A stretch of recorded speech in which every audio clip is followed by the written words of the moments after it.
మా పోలీసులు స్పష్టంగా అరెస్టు చేసినామని చెప్పిండ్రు.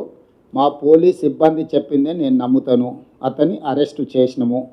మీరందరూ ఒక్క ప్రశ్నకు నాకు సమాధానం చెప్పండి.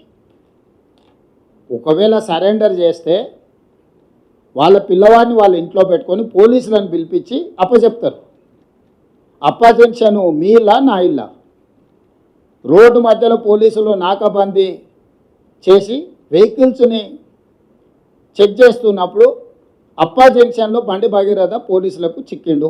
ఇది మా పోలీసులు నాకు చెప్పింది. నిజంగానే అతన్ని సరెండర్ చేసేది ఉంటే అతను ఎక్కడున్నాడో అక్కడికి ఈడ మా అబ్బాయి ఉన్నాడు, మీరు వచ్చి పోలీసులు ఇతన్ని సరెండర్ చేసుకోండి అని చెప్పిండ్రు అనుకోండి, అప్పుడు మనం సరెండర్ అనుకోవచ్చు. రోడ్డు మధ్యలో పోలీసులు అతన్ని కస్టడీలోకి తీసుకొని మేము అరెస్ట్ చేసినామని పోలీసులు చెప్తుంటే నేను పోలీసుల మాట నమ్మాలనా లేకపోతే రాజకీయ నాయకుల మాట నమ్మాలనా? మీరు చెప్పండి.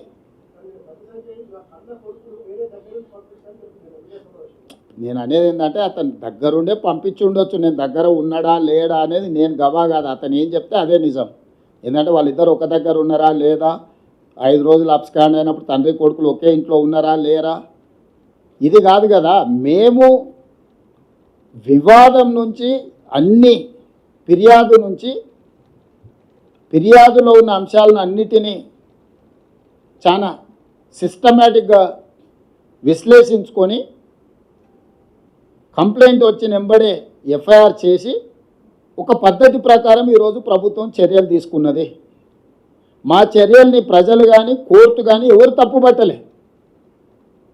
కేటీఆర్ జడ్జిగా, ఆర్ఎస్ ప్రవీణ్ కుమార్ ఐఓగా ఈయన విచారణ చేసిండు, ఆయన శిక్ష విధించేసిండు.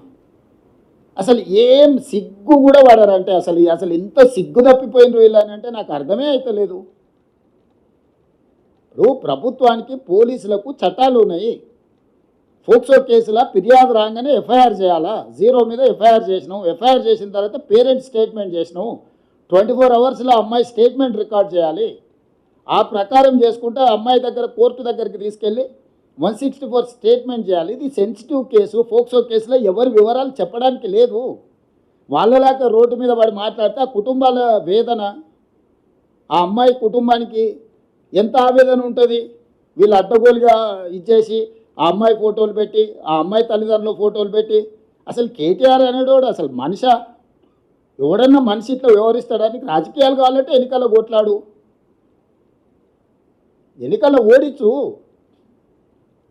రాజకీయాలాగా చూడాలి, సమస్యలాగా చూడాలి. ఇది ఒక మైనర్ గర్ల్కి సంబంధించిన ఇష్యూ. దీంట్లో రాజకీయాలకు ఎందుకు?